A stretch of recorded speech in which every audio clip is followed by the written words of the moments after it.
¿Qué tal? Soy Eduardo Semadeni y en esta ocasión traemos este nuevo video donde estaremos tocando el tema sobre lo que visualizamos en materia económica y financiera para el 2024 y 2025, ¿verdad?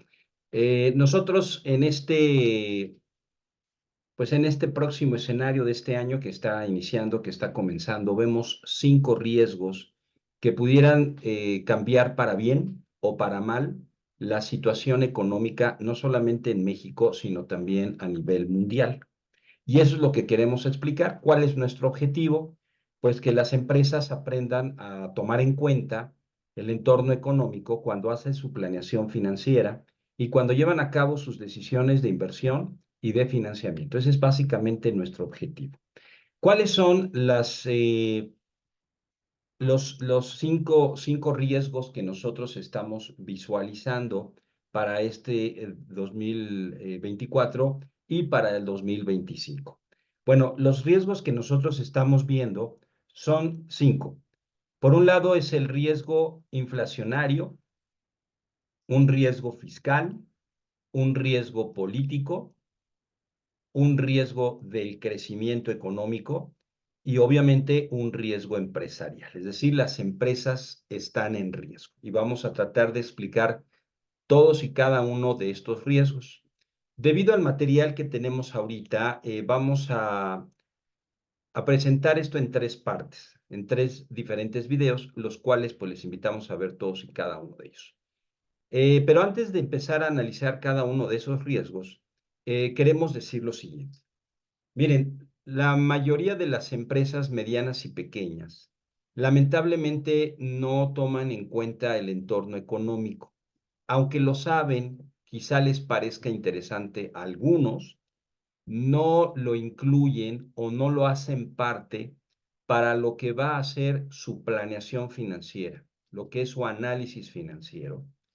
Y obviamente, pues no lo toman en cuenta y luego estos escenarios económicos les complican la existencia y obviamente empiezan a tener una serie de dificultades financieras. ¿Cuál es el problema? ¿El modelo de negocio? No, probablemente el modelo de negocio no es el problema. El problema es que no entiendo y no comprendo cómo el entorno económico pudiera afectar a mi empresa y qué posibles riesgos pudieran presentarse en ese escenario. Y por lo tanto, pues de alguna manera entran sin ver, confiando en el puro modelo de negocio, que a lo mejor durante muchos años lo han hecho, quizá inclusive han pasado algunas crisis y aparentemente se han mantenido. Sin embargo, llega un momento en que por condiciones individuales de la empresa o efectivamente por una crisis económica, en ese momento la empresa deja de existir. Decimos esto porque pues, hay datos bien claros que las pymes son muy importantes en México, generan mucho del Producto Interno Bruto y también generan mucho empleo.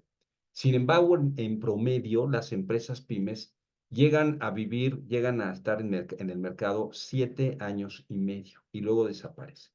¿Por qué? ¿Por qué si son tan importantes? ¿Por qué si muchas de ellas son un buen modelo de negocio? ¿Por qué duran 7 años y medio? Yo creo que cualquier empresario no va a poner una empresa para durar nada más 7 años y medio, pero ese es el escenario, esa es la situación. No dudamos de la importancia de estas empresas, pero este es el ciclo de vida de estas empresas. ¿Por qué?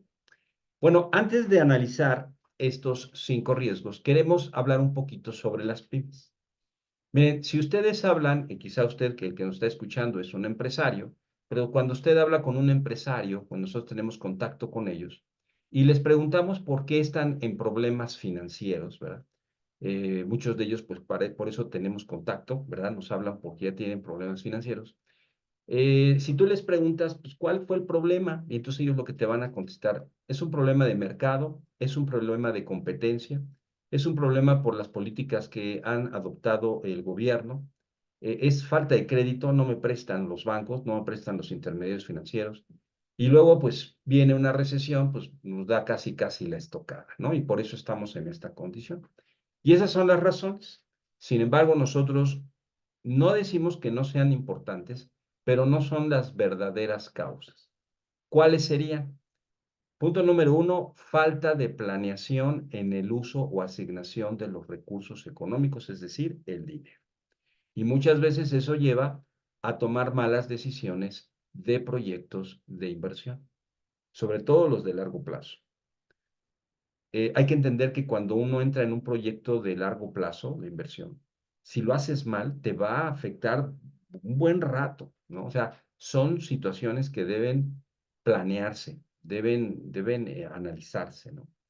Y esto obviamente también, si no está involucrado propiamente un proyecto de inversión de largo plazo, muchas veces sí hay desequilibrio en el capital de trabajo. Es decir, se toman, en concreto, se toman decisiones de inversión de corto y largo plazo de forma equivocada.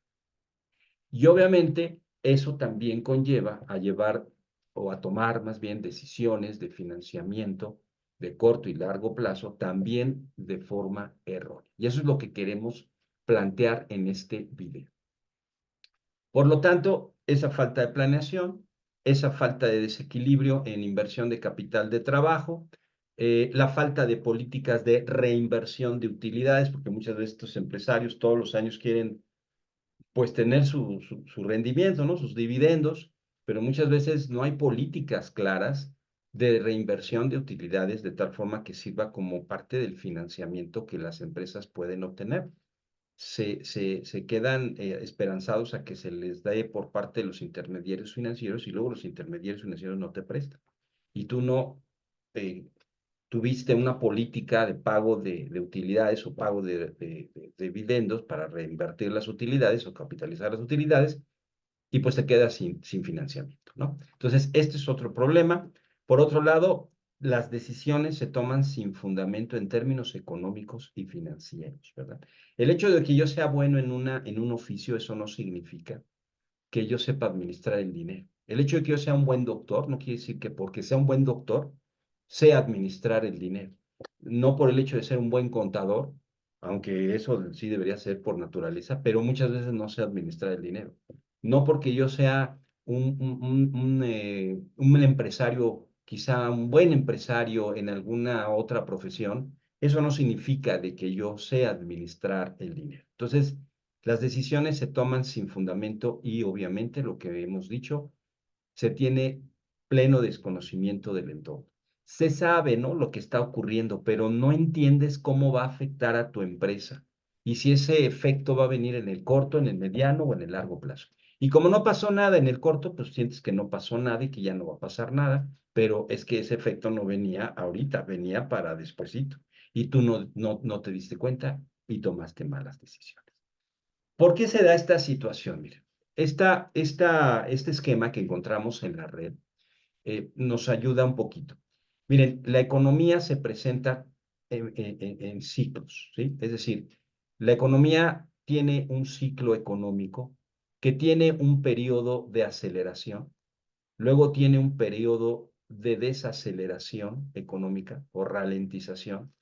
Luego esto se puede convertir en recesión o depresión económica y luego va a haber un periodo de recuperación económica, ¿verdad? Este esquema nos gusta porque de alguna forma, mientras estás tú en un periodo de aceleración económica, ¿verdad? Pues hay mucho optimismo y entonces pues empieza uno a invertir, ¿no? Hay un alta nivel de inversión en capital de trabajo, se inician proyectos de inversión, etcétera. Vamos a pensar en términos de capital de trabajo. Invierto en inventario, invierto en dar crédito a mis clientes, ¿verdad? Porque todo me ha ido bien. Pero no visualizo, no me doy cuenta que existe ese ciclo económico, ¿verdad? Y entonces, pues yo sigo tomando las mismas decisiones porque así me ha servido durante ese periodo que probablemente todo esto pueda ser un periodo de 3, 4, 5 años, no lo sé. Y todo me ha ido bien. Hasta que llega un momento en que obviamente viene la otra parte del ciclo que no podemos evitar. Y entonces cuando viene la desaceleración, pues yo ya invertí en inventario, ya di mucho crédito, pero mientras hubo aceleración, pues había demanda, había producción, las empresas estaban teniendo utilidades, pero en el momento en que empieza a darse ese cambio en el ciclo económico, de una aceleración a una desaceleración económica, obviamente la demanda se empieza a caer, las empresas tienen que empezar a producir menos, se ven afectadas los márgenes operativos, los márgenes netos, etcétera. Si tú te pones a invertir, vamos a suponer en este punto, ¿verdad? Y te pones a invertir en inventario, te pones a invertir en cuentas por cobrar, es decir, das crédito para incrementar tus ventas, sin darte cuenta de este cambio, ¿qué va a pasar? Te vas a quedar con el inventario, no lo vas a vender. Los clientes, debido a que estamos entrando en un periodo de desaceleración, probablemente no te van a pagar y entonces vas a tener falta de liquidez. Entonces, por un lado, no te pagan, por el otro lado, no vendes, empiezas a tener un problema de solvencia, empiezas a tener un problema de liquidez. Ahora, es cierto que hay un problema en el mercado. ¿Cuál es el problema? Pues que se está cayendo la demanda, pero no se está cayendo la demanda porque se le haya ocurrido caerse la demanda nada más porque sí. Se cayó porque estamos pasando de un ciclo de aceleración económica a un ciclo de desaceleración económica. Por eso es que hay esa situación. Y obviamente, pues resultó que nuestro competidor, pues sí se fijó en eso, bajó su inversión en capital de trabajo, invirtió lo que era necesario porque percibió el cambio del ciclo económico y pues él está tranquilamente pues vendiendo lo que invirtió, su inventario, dio pocas cuentas por cobrar porque sabía que se iban a presentar situaciones complicadas.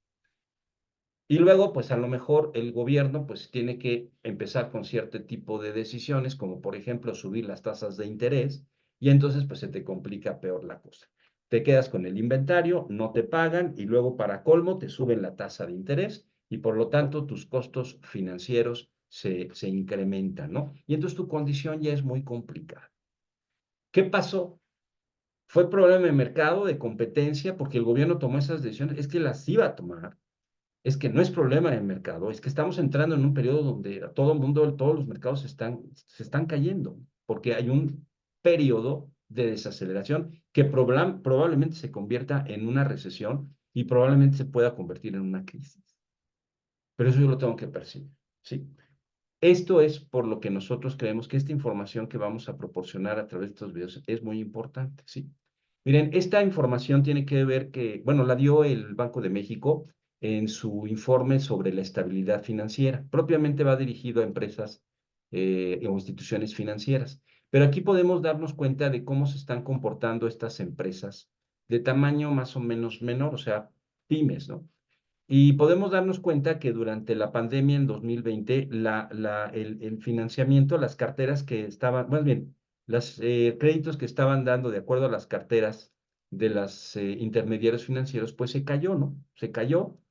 Y luego, a partir de 2021, cuando empieza a haber crecimiento, pues algunas empresas empiezan a tomar créditos, ¿no? Y pues se incrementa dentro de las carteras de los bancos, se incrementa el número de empresas a quienes se les está otorgando crédito. O sea, hay evidentemente una percepción de ello, ¿no? De hecho, pasa de negativo a positivo. Pero ¿cuál es la cantidad de empresas a quien se les presta de tamaño menor? Solo el 14%. Solo el 14%. El otro 86% se le provee a empresas grandes, quizás hasta corporativos, ¿no? Así que esta es una condición complicada, difícil para las empresas porque las empresas pymes no encuentran crédito con facilidad.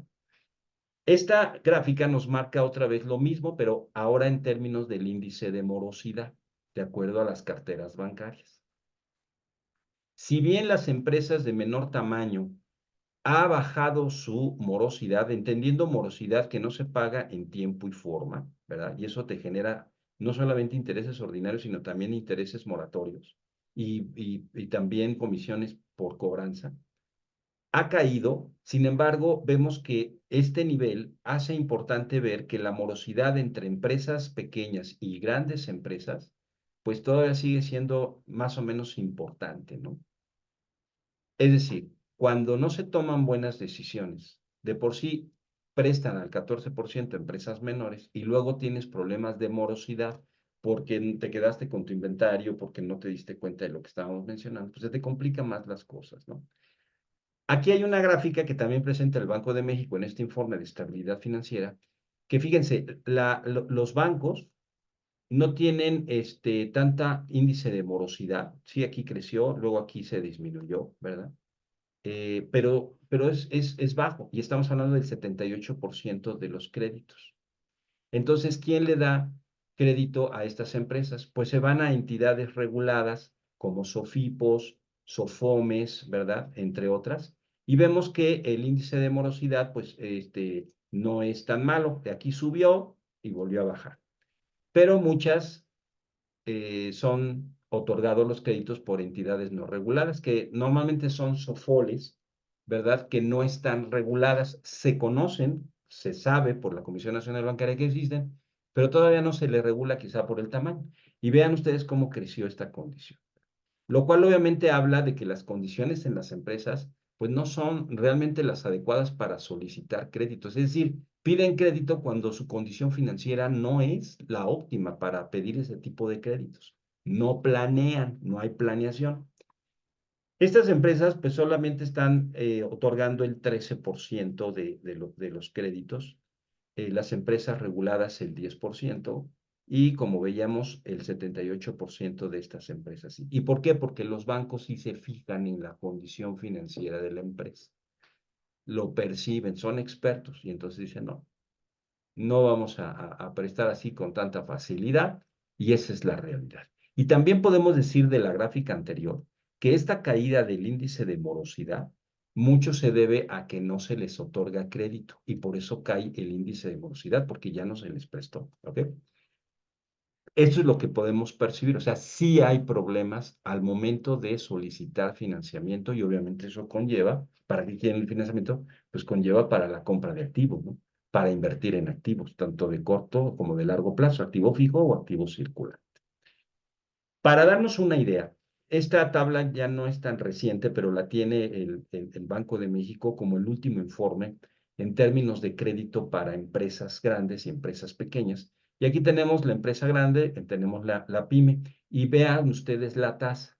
Mientras a las grandes empresas les prestan a un 6.3% en promedio anual, a las pymes les prestan en 11.8%, tomando en cuenta que las micros hasta se les presta al 12.6%. Imagínense este marrón de tasa, ¿no? Es una tasa bastante importante. Y obviamente, ¿esto por qué es? Porque de alguna forma es menos riesgoso prestarle a una empresa grande, por eso es esta tasa, y a una empresa pyme, pues se les presta en estas condiciones. Obviamente, el índice de morosidad es mucho mayor para las pymes que para las empresas grandes. Esta es la realidad. Esto es lo que está sucediendo. ¿Pero por qué? Porque las empresas no planean, no analizan bien, hacen decisiones sin un fundamento real, ¿no? Y eso es lo que vemos aquí de forma muy clara.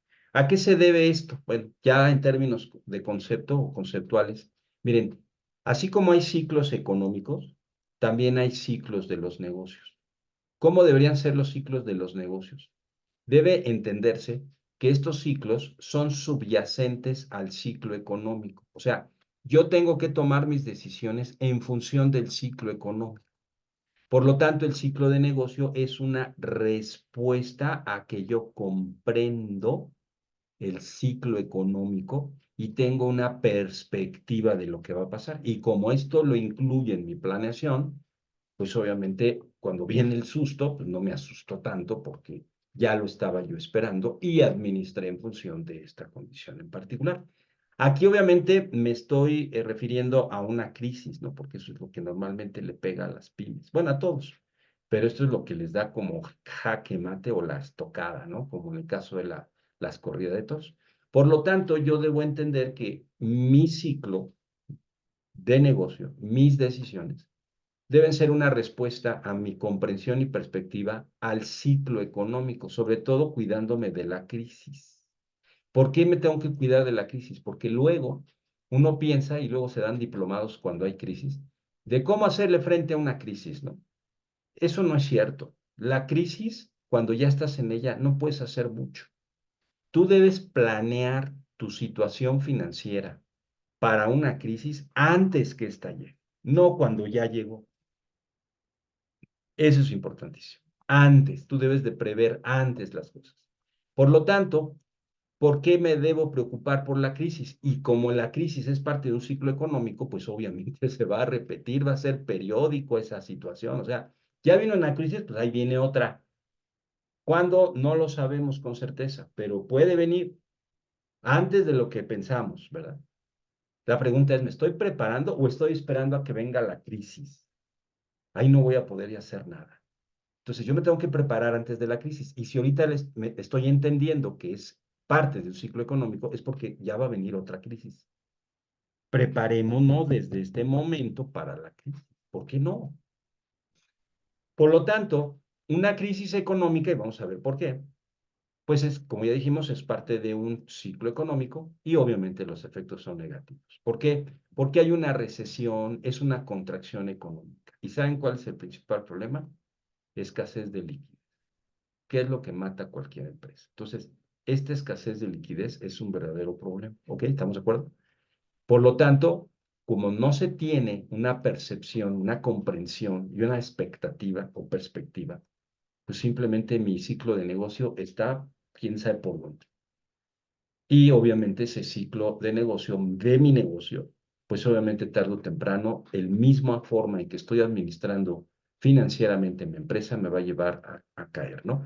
Hay que recordar que algunas empresas pueden reportar utilidades, utilidad neta en sus estados financieros, sobre todo en el estado de resultados integral. Y sin embargo, esa empresa probablemente ya tiene 1, 2, 3 o 4 años que está perdiendo, está destruyendo valor, está destruyendo riqueza, aunque esté reportando utilidades. Pero no me doy cuenta. Y simplemente porque tengo utilidad en el estado de resultados integral, pues esto digo, pues todo va bien. Pues, ¿cómo que todo va bien? Porque esa utilidad la tienes que evaluar en función de lo que tú invertiste en activos y debes también evaluarla en función de qué tanto te está costando el financiamiento.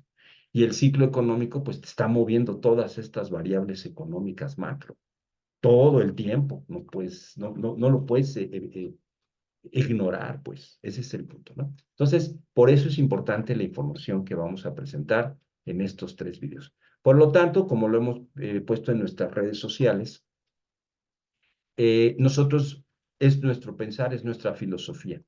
Toda empresa, sin importar su tamaño, es un agente económico y por ende está expuesto o expuesta a fenómenos macro y microeconómicos. No lo puedes evitar.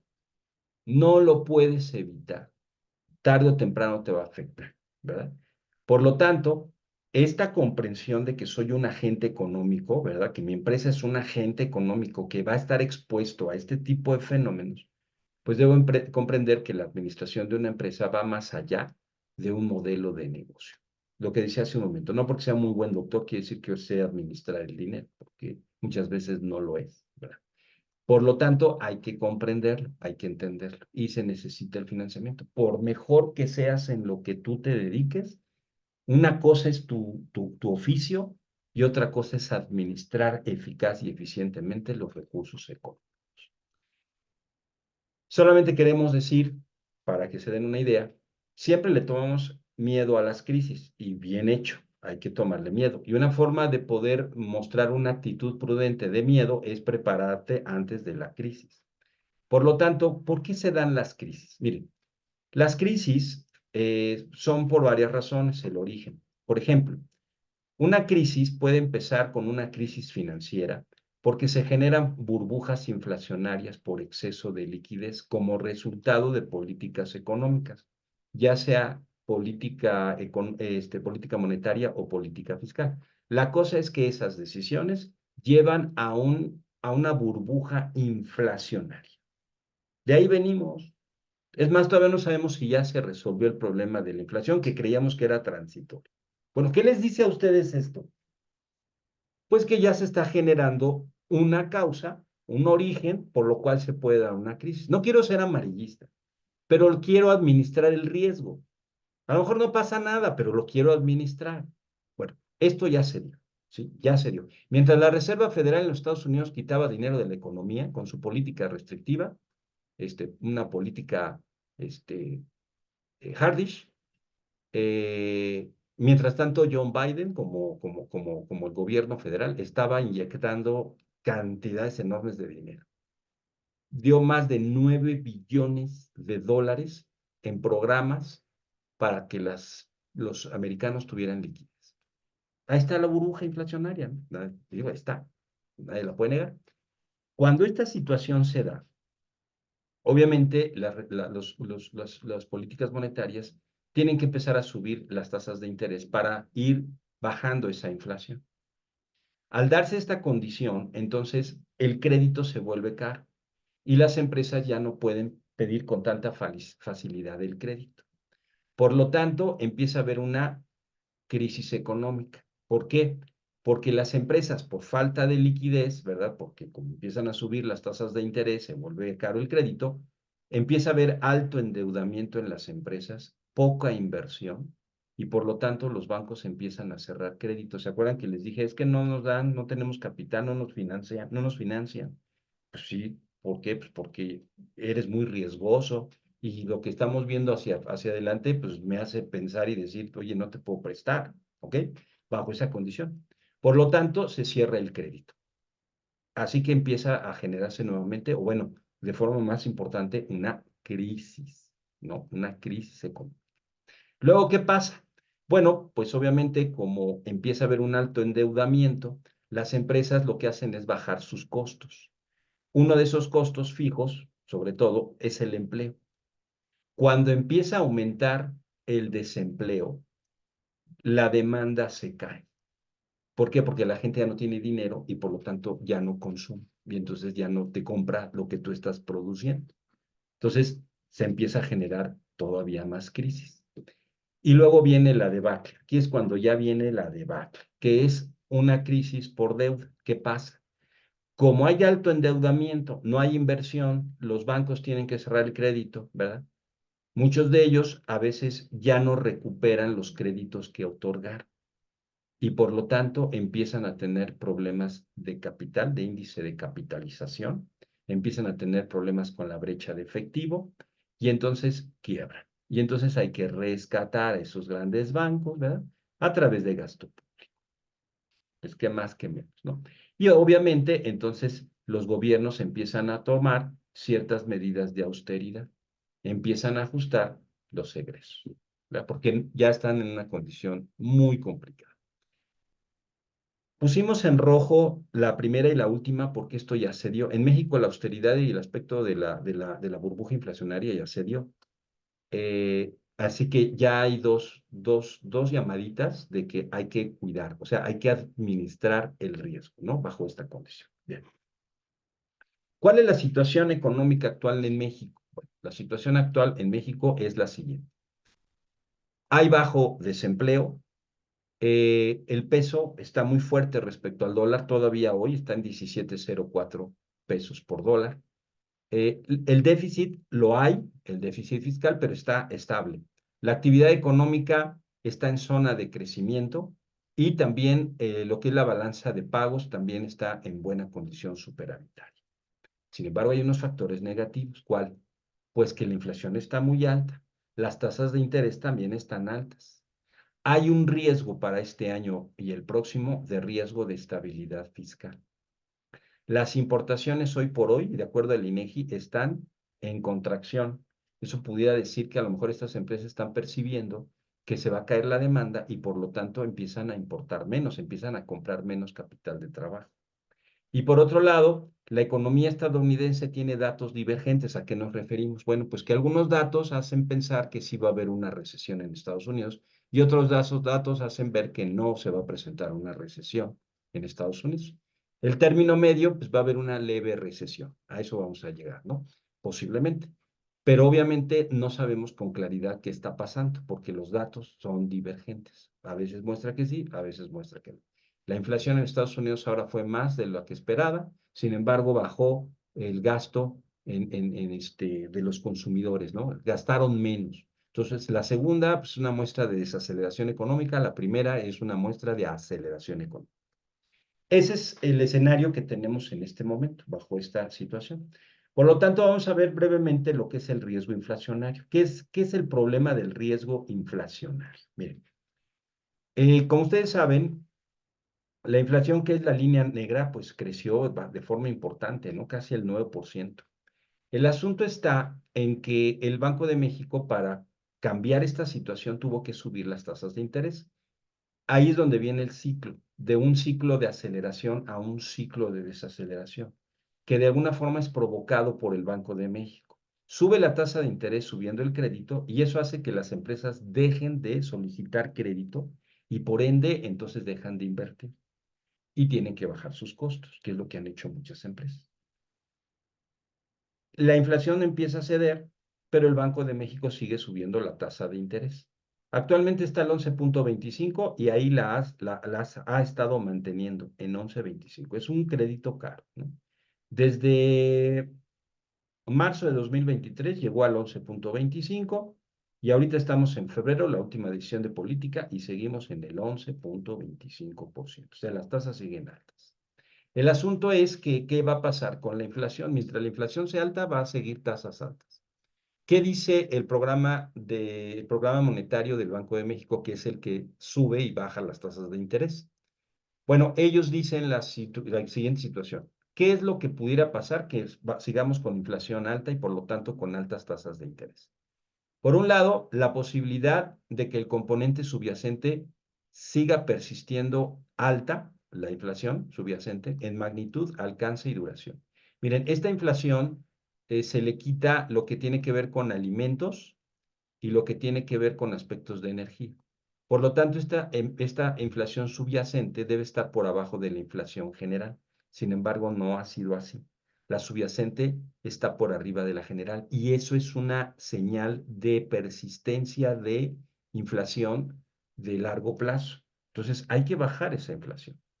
Por lo tanto, mientras esté así, el Banco de México va a bajar, pero muy gradualmente, si es que las baja las tasas de interés y se va a mantener un crédito caro. No puede descartarse episodios de depreciación cambiaria, o sea, que el peso se devalúe. Esto generaría costos para empresas que están importando, que ya están en contracción, y obviamente ese costo se lo pasarían al consumidor, generando alza en los precios, ¿no? El otro es que podría ocurrir ante efectos de conflictos políticos que este asunto de la inflación sea peor y hasta afectaciones climáticas, como ahorita que no hay agua, ¿no? Si no hay agua en algunos campos de temporada, si no llueve, pues ese producto en particular no va a haber mucha producción, se va a ir para arriba, ¿verdad? Porque va a haber poca producción más los problemas geopolíticos como el que existe en Ucrania y también en la Franja de Gaza. También pudiera ser que una resiliencia en la actividad económica mayor a la esperada también produjera inflación. Si nosotros seguimos creciendo, la inflación va a seguir para arriba. Esos son los factores que pudieran llevar a la inflación hacia arriba. ¿Qué lo podrían llevar hacia abajo? Pues que hubiera menores presiones ante una desaceleración mayor de la anticipada, tanto en Estados Unidos como en México. O sea que hubiera una verdadera desaceleración y eso va a hacer que se bajen los precios, pero ¿a qué costo? A una desaceleración económica. Por otro lado, el traspaso de presiones de costos de los precios podrían resultar más acotados de lo esperado, es decir, el que pase en el costo al consumidor pudiera acotarse, ¿no? Y eso pudiera ayudar a que bajara la inflación. Y la apreciación cambiaria también pudiera ayudar, o sea, el asunto contrario, ¿no? Si se mantiene el peso fuerte para los que son importadores, pues están pagando menos pesos por un dólar, que es como les cotizan los productos. Eso es lo que percibe el Banco de México. Sin embargo, ellos mismos dicen lo siguiente. Ellos se expresan y dicen, eh, a pesar del descenso de la inflación general, aún permanece muy elevada, sobre todo la subyacente. Problema. Los efectos de las acciones de política monetaria se van a presentar, pero con rezagos. O sea, no hemos visto realmente el efecto que pudiera crear en un momento determinado todo esta tasas tan altas, ¿no? Seguimos creciendo. Entonces, a lo mejor todavía no vemos lo fuerte, lo duro que se va a generar por tener crédito tan alto durante tanto tiempo. Obviamente, las decisiones que el banco va a tomar va a depender de la información disponible, macroeconómica, hay que estar pendientes. El ajuste de las tasas, por lo tanto, va a ser gradual porque no se tiene la certeza de que ya se dio la inflación. Así que la Junta de Gobierno estará funcionando en función de sus pronósticos, ¿no? Por un lado. Ahora, se espera que para el presente año se ve complejo para la economía mundial. ¿Por qué? Pues porque sigue habiendo inflación, hay una expectativa de desaceleración económica a nivel mundial, hay riesgos geopolíticos y posibles secuelas asociadas con la pandemia. Lo que se necesita es tener fundamentos macroeconómicos sólidos. ¿Qué es eso? Estabilidad de precios, baja inflación, disciplina fiscal, no gastar más de lo que ingresa, un sistema financiero sano que recupere los créditos, sectores bancarios bien capitalizados para que en caso de que hubiera algún tipo de crisis financiera, pues estén fuertes los bancos, obviamente cuentas externas sostenibles y un tipo de cambio flexible, es decir, un tipo de cambio fuerte, ¿no? Obviamente, las medidas que se lleven a tomar, pues va a generar productividad, pero eso va a depender de una asignación eficiente de los recursos económicos. Así que también hay que fortalecer el Estado de Derecho, combatir la corrupción y la inseguridad que, pues, quita mucha oportunidad de negocio, ¿no? La confianza propiamente. Por lo tanto, mientras la inflación no ceda de forma importante, que debe llegar al 3%, el Banco de México no bajará las tasas, mantendrá tasas de interés altas, o si las baja va a ser muy gradual, así que estamos hablando de 2024 y 2025 tasas todavía, hablando como del 9%, 9-10%, 7-8% para el 2025, lo cual obviamente son tasas muy altas. Por eso, piénsenle, hay que tomarlo en cuenta, hay que analizarlo, ¿verdad? Que este es el escenario que se pudiera presentar para el 2024. Vamos a hacer aquí nuestra pausa, ¿verdad? Agradecemos la atención que han prestado a esta primera parte del video. Les invitamos a que vean la segunda parte, donde estaremos hablando de los 3 riesgos que a continuación hemos listado. Así que por el momento les damos las gracias por haber visto este video. Les invitamos a que se suscriban, que nos den like y nos veremos entonces para la segunda parte. Muchas gracias. Pásenle bien.